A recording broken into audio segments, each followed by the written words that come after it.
before he left office, Joe Biden pardoned you and a number of people who he thought Trump would go after. No, I take the opposite view. I don't think he should have given the pardons at all. Really? No, I don't think he should have, and I was vocal about that at the time. Can you refuse a pardon? Because at the end of the day, America is going to want a president who is a decent human being, who doesn't shit on other people, who has some interest in the American people, some interest in something beyond himself. I think at the end of the day, people are going to reject this bigoted, divisive figure. So I'm just giving you the answer to the question you're asking all night long. Why do they vote for Donald Trump? It's not always because they like him. No, it's because stuff like that is kookier to them. Bill Maher just demolished Adam Schiff on live TV in a brutal takedown that left jaws on the floor. Calling out Schiff's never-ending war on Trump, Maher didn't hold back. He torched him so hard it felt like a career obituary. After that humiliation, don't count on Schiff ever coming back to real time. If you live for political bloodbaths like this, you know what to do. Hit the like button and subscribe before we dive in. I think it's true justice.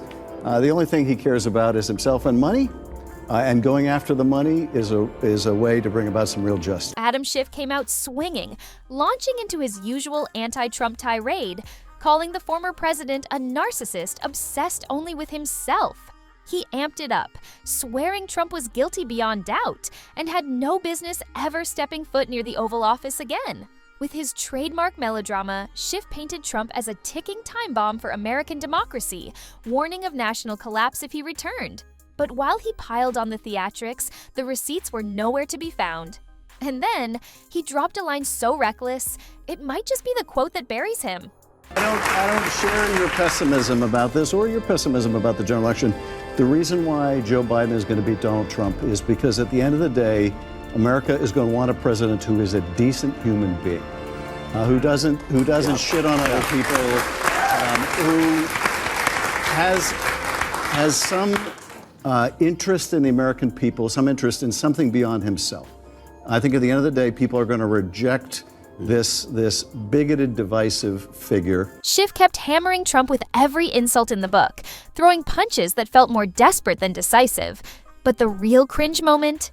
His smug prediction that Biden would cruise to victory. Fast forward, and boom, Trump's back in the White House. That cocky forecast didn't just age badly, it rotted. Now Schiff's eating his words on a national stage, fumbling for damage control while the internet has a field day. And as his rant dragged on, even Bill Maher looked ready to check out. Stephen A. Smith, he finally snapped, and what he said lit the room on fire. And I'm just getting tired of seeing so much stuff targeted in his direction, but somehow, some way he still survives. I mean, we're talking about a situation where he's still going to be the GOP nominee. He's still going to be running for president. You're President Biden. That's the individual that you're going to have to beat. 4 indictments, 91 counts. They ain't even bringing up the bankruptcies, ain't even bringing up this particular issue with this civil case, and somehow, some way, he puts cats to shame because he clearly has more than 9 lives. I mean, come on. Before Bill Maher even had a chance to light the fuse, Stephen A. Smith came in swinging, calling out Adam Schiff and his crew for their obsessive, years-long crusade to destroy Donald Trump. They've thrown the kitchen sink at him, media takedowns, endless probes, ancient scandals dredged up, and non-stop comparisons to the worst figures in history. They've labeled him everything from dictator to democracy's doomsday. And yet, Trump just won't go down. Not only has he survived the political onslaught, he's come back louder, tougher, and more untouchable. He's the glitch in the system they can't debug, the headline that refuses to die. Every time they think it's over, he roars back with even more momentum.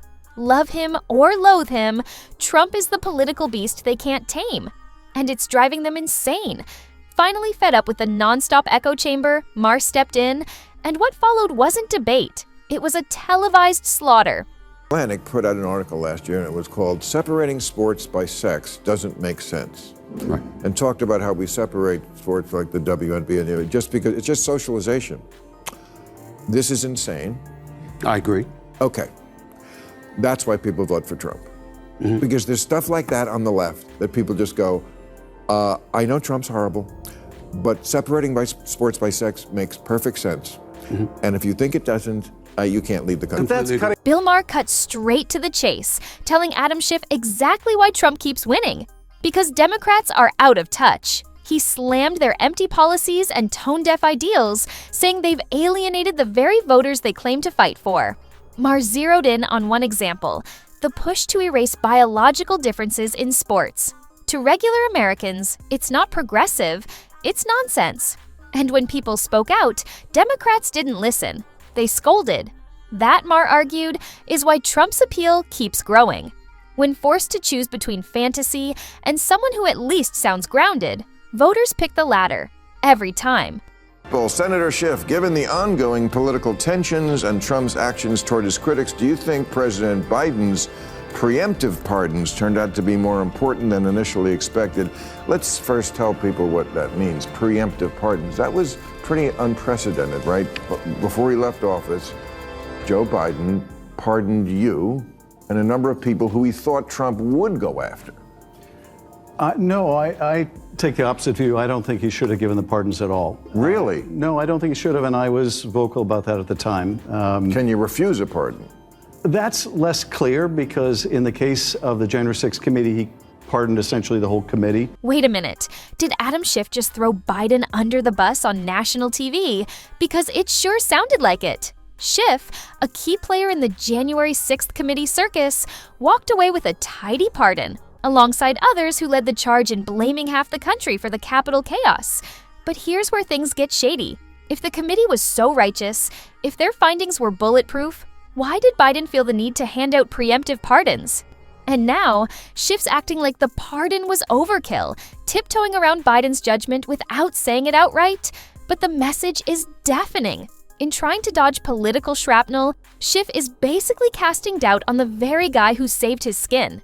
It's the classic DC dance. Take the protection when it's offered, then pretend you never needed it once things get messy. But Maher wasn't buying it. He torched Schiff and the media for turning a blind eye. The mask is slipping, and the fallout is just beginning. And so the FBI came in and arrested the judge. No, I haven't heard that. Maybe I'm wrong, but I don't think I've ever read arrested a judge. So is this significant? Well, I think I'm not going to comment on something I don't know more about than what you've just told me. You read about it too. Yeah, I mean, I read about it, but I don't know. So you don't trust anything either, and you work for the New York Times. Well, Yep, you heard that right. Even Brett Stevens from the New York Times doesn't fully trust his own paper anymore. Let that sink in. When insiders start casting doubt on their own headlines, it's not just a red flag, it's a 5-alarm fire. And this is exactly why Trump and millions of Americans have ditched legacy media for alternative voices. The brutal truth, most major outlets aren't reporting. They're performing. Once respected institutions have become propaganda machines, parroting political agendas instead of chasing facts. Journalism has been hollowed out, replaced with clickbait and spin. And every time the mask slips a little more, it proves what many have known all along. If you want the truth, you won't find it in the establishment echo chamber. You'll have to look outside the system they tried to control. Catholic schools are popular now, even with people who aren't Catholic, because it's the last place you can send your kid to get an old school education. And they just tell the kids, forget about the Jesus stuff. Just, to them, that's okay indoctrination, as opposed to some of the other indoctrination that goes on. And also, the Catholics don't put up with bullshit. They take your phone, you have to learn your P's and Q's and your grammar and all this kind of stuff. And that's what I just don't understand, that parents don't have the whip hand anymore. Not that you should actually use a whip. And I don't have kids, so I don't know that firsthand, but every movie and TV show that has a teenager in it cannot be mischaracterizing this. And the kids they don't listen to their parents, they turn their back on them, they walk out of the room, things that would just get me shut down when I was a kid. We all know when it all started to unravel, the moment the Democrats fully embraced woke ideology and threw common sense out the window. That's when the cultural shift took a nosedive. Suddenly, kids were treated like adults, and dads were the clueless, outdated punchline. Family shows turned into platforms for this narrative.